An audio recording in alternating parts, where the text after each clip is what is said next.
Hi friends, welcome to my channel. இன்றைக்கி நம்ம சேனலில் ரேஷன் பச்சரிசி வச்சு ஒரு சூப்பரான சாதம் தான் செய்ய போகிறோம். இந்த சாதம் கூட கம்பேர் பண்ணால் பிரியாணி கூட தோற்று போகும். அந்த அளவுக்கு ரொம்ப ரொம்ப சுவையான இந்த சாதம் செய்கிறதுக்கு 1.5 கப் அளவில் ரேஷன் பச்சரிசியை 4-5 முறை தண்ணி ஊற்றி கழுவிட்டு வடித்து எடுத்து வச்சுக்கோங்க. ரேஷன் பச்சரிசிங்கிறதுனால தூசு துரும்பு நிறைய இருக்கும். அதனால் நிறைய தண்ணி ஊற்றி நல்லா வாஷ் பண்ணிவிட்டு வடித்து எடுத்துக்கோங்க. இனி குக்கரை சூடாக்கி 1 டீஸ்பூன் அளவில் நெய்யை சேர்த்துக்கோங்க.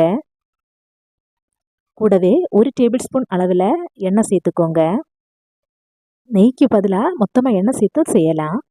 எண்ணெய் சூடானதும் 2 கிராம்பு, 2 ஏலக்காய், ஒரு சின்ன துண்டு பட்டை சேர்த்து கலந்து விட்டுக்கோங்க.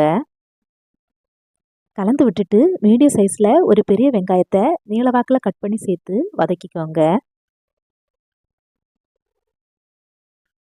வெங்காயம் இந்த மாதிரி வதங்கி வந்ததும் ஒரு தக்காளி கட் பண்ணி சேர்த்துக்கோங்க.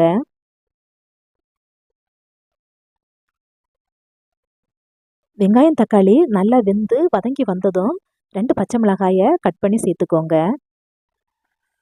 கூடவே 1 டீஸ்பூன் அளவில் இஞ்சி பூண்டு பேஸ்ட் சேர்த்து பச்சை வாசனை போகிறது வரைக்கும் நல்லா வதக்கிக்கோங்க.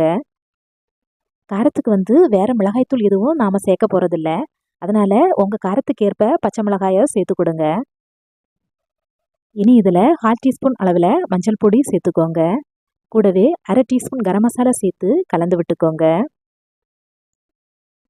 மசாலாவோட பச்சை வாசனை போகிறது வரைக்கும் நல்லா கலந்து விட்டுட்டு ஒரு கைப்பிடி அளவில் மல்லி இலையும் புதினா இலையும் சேர்த்து கலந்து விட்டுக்கோங்க. ஸ்டவ்வை மீடியம் ஃப்ளேமில் வச்சு 1 நிமிஷம் கலந்து விட்டுட்டு இதில் பச்சரிசி சேர்த்துக்கோங்க. பச்சரிசியும் சேர்த்துட்டு மீடியம் ஃப்ளேமில் வச்சு ஒரு 2 நிமிஷம் கலந்து விட்டுக்கோங்க. இனி இதில் நாம் தண்ணி சேர்த்துக்கலாம். 1.5 கப் அரிசிக்கு 3 கப் அளவில் தண்ணி சேர்த்துக்கோங்க.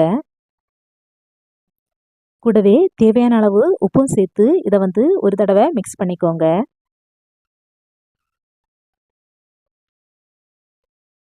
கடைசியாக ஒரு எலுமிச்சையில் பாதி எலுமிச்சையை பிழிஞ்சு சேர்த்துக்கோங்க. சேர்த்து இதை ஒரு தடவை மிக்ஸ் பண்ணிவிட்டு குக்கரை மூடி போட்டு வேக விடலாம். மீடியம் ஃப்ளேமில் வச்சு ஒரு விசில் வந்ததும் ஸ்டவ் ஆஃப் பண்ணிடலாம். குக்கரில் ப்ரெஷர் எல்லாம் ரிலீஸ் ஆனதுக்கு பிறகு மூடியை திறந்து பார்க்கலாம்.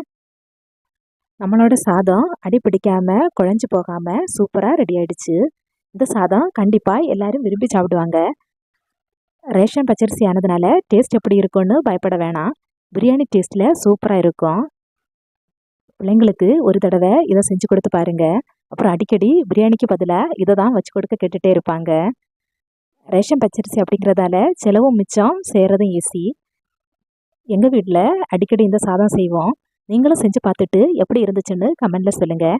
வீடியோ பிடிச்சிருந்தா லைக் பண்ணுங்கள், ஷேர் பண்ணுங்கள், கமெண்ட் பண்ணுங்கள். மறக்காமல் சேனலை சப்ஸ்கிரைப் பண்ணுங்கள்.